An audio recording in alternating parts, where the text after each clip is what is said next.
ഒരു നീണ്ട കാലയളവിന് ശേഷമാണ് ഇപ്പം നമ്മുടെ കുട്ടികൾ പുറത്തേക്ക് ഇറങ്ങുകയും അവരുടെ കൂട്ടുകാരുമായിട്ട് മിങ്കിൾ ചെയ്യുകയും ഒക്കെ ചെയ്യാൻ തുടങ്ങിയത്. അപ്പം പല പേരൻസും വന്ന് പറയാറുണ്ട്, ഇപ്പം എല്ലാ ദിവസവും തിരിച്ച് വീട്ടിലെത്തി കഴിയുമ്പോൾ ഒന്നെങ്കിൽ ജലദോഷം, അല്ലെങ്കിൽ ഒരു തുമ്മൽ, ചുമ, അങ്ങനെ എന്തെങ്കിലും കൊണ്ടായിരിക്കും കുട്ടി തിരിച്ചു വരിക. അല്ലെങ്കിൽ സ്കിന്നിലാണെങ്കിൽ ഒരു ചെറിയ റാഷോ എന്തെങ്കിലും പ്രശ്നമായിട്ടായിരിക്കും തിരിച്ചു വരിക.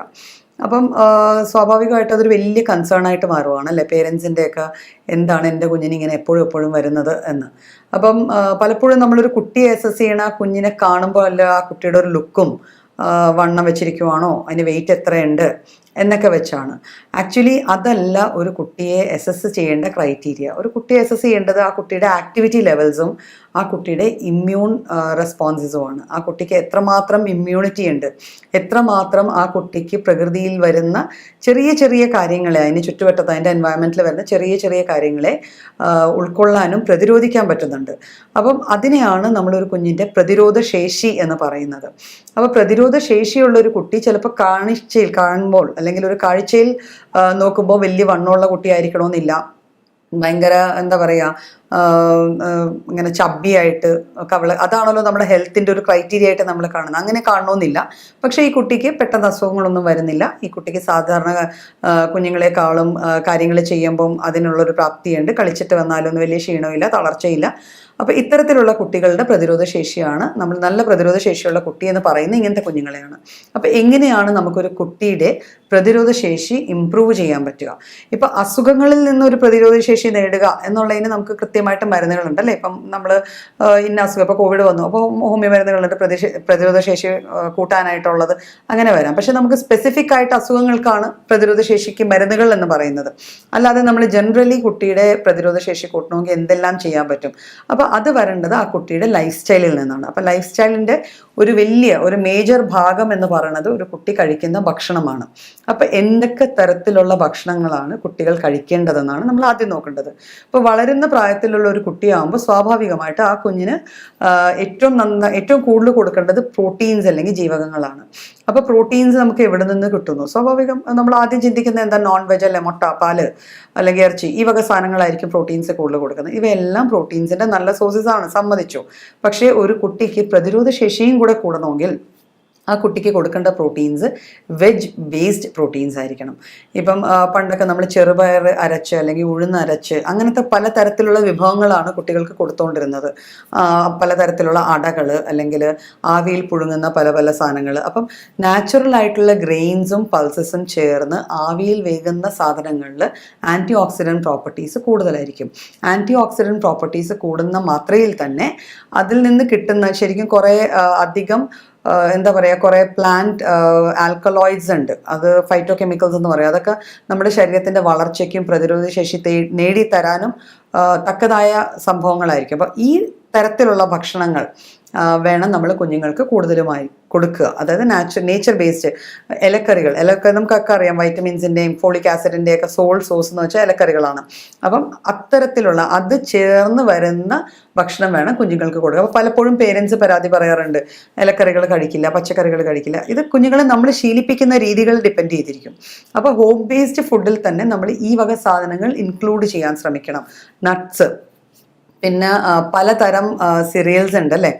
ഇപ്പം നമ്മൾ ഉപ്പുമാവ് ഉണ്ടാക്കാൻ ഉപയോഗിക്കുന്ന സൂചി ഗോതമ്പ്, അല്ലെങ്കിൽ ഈ റവ എന്ന് പറഞ്ഞ സാധനം, അല്ലെങ്കിൽ നമ്മൾ ഓട്സ്, ഇത് നമ്മുടെ റാഗി, ചോളം, അപ്പോൾ ഇത്തരത്തിൽ സോയ ബീൻസ്, ഇത്തരത്തിലുള്ള പൾസസും ഗ്രെയിൻസും ഒക്കെ നമ്മൾ കുഞ്ഞിൻ്റെ ഫുഡിൽ ഇൻക്ലൂഡ് ചെയ്ത് കൊടുക്കണം. അപ്പോൾ നമ്മൾ ഡയറക്റ്റ്ലി ഇതെല്ലാം കറി വെച്ച് കുഞ്ഞെ കഴിക്കുന്നു പറഞ്ഞാൽ ചിലപ്പോൾ കഴിക്കണമെന്നില്ല. അപ്പോൾ ഇതിനെ നമ്മൾ ഏതെങ്കിലും രീതിയിൽ മാറ്റിയിട്ട് അതുകൊണ്ട് അടകളോ ദോശകളോ അല്ലെങ്കിൽ ഏതെങ്കിലും തരത്തിലുള്ള കേക്ക്സോ ഒക്കെ ഉണ്ടാക്കി കൊടുത്താൽ കുഞ്ഞുങ്ങൾക്ക് പ്രതിരോധ ശേഷി കൂടാൻ അത് ഹെൽപ്പ് ചെയ്യും.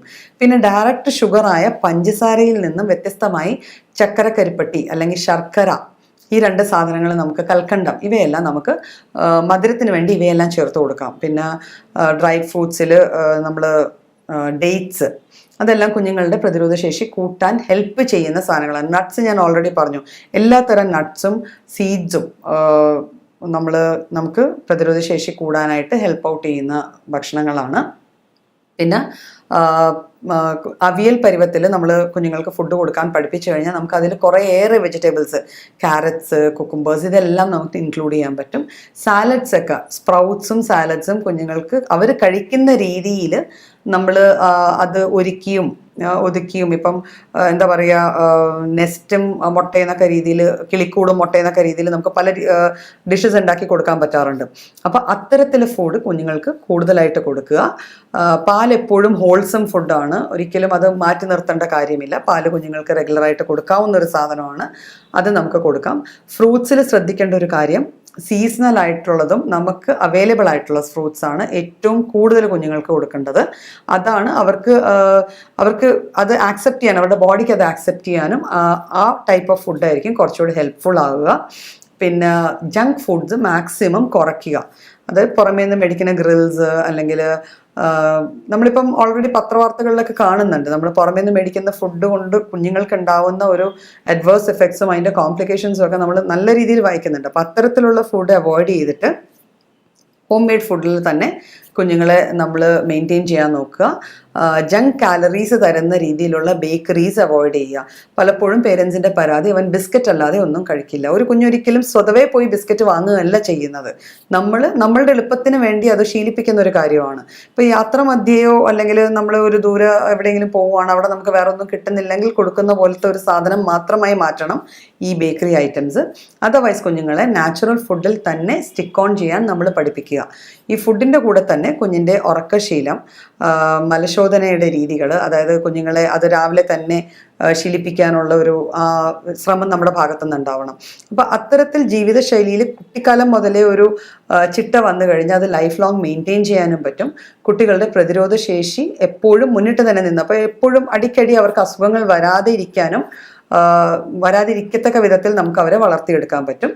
പിന്നെ നെല്ലിക്ക പോലത്തെ സാധനങ്ങൾ, നമുക്കറിയാം നെല്ലിക്ക, മഞ്ഞൾ, നാച്ചുറൽ കിട്ടുന്ന കുറേ സാധനങ്ങളുണ്ട്. ഇത് വെച്ച് ചെറിയ ചെറിയ പെപ്ഡ്രിങ്ക്സ്, നാരങ്ങ, വൈറ്റമിൻ സി റിച്ച് ആയിട്ടുള്ള ഫ്രൂട്ട്സ്, ഇവയെല്ലാം ഒരു ശീലമായി മാറ്റുക. അതായത് ഈ മോരും വെള്ളമോ അല്ലെങ്കിൽ ചെറിയ നെല്ലിക്ക ജ്യൂസോ അതിൽ ബീട്രൂട്ടൊക്കെ ഇട്ട് അതിനെ കുറച്ചുകൂടെ കളർഫുൾ ആക്കിയിട്ട് കൊടുക്കുകയോ, നമുക്ക് ഫ്ലവേഴ്സിൽ നിന്നുണ്ടാക്കുന്ന ചെറിയ ചെറിയ ശീതള പാനീയങ്ങളുണ്ട്, ഇപ്പോൾ ചെമ്പരത്തി ജ്യൂസ്, അത്തരത്തിലുള്ള ചെറിയ ചെറിയ ജ്യൂസുകളൊക്കെ കൊടുത്ത് ഇത് ശീലവും ആക്കി മാറ്റിക്കഴിഞ്ഞാൽ നമുക്ക് കുട്ടികളുടെ പ്രതിരോധ ശേഷി കുഞ്ഞിലേ മുതൽ തന്നെ കൂട്ടിക്കൊണ്ടുവന്ന് അവരെ ഒരു ഹെൽത്തി സിറ്റിസൺ ആയിട്ട്, ഒരു ഹെൽത്തി അഡൽട്ടായിട്ട് വളർത്തിയെടുക്കാൻ പറ്റും.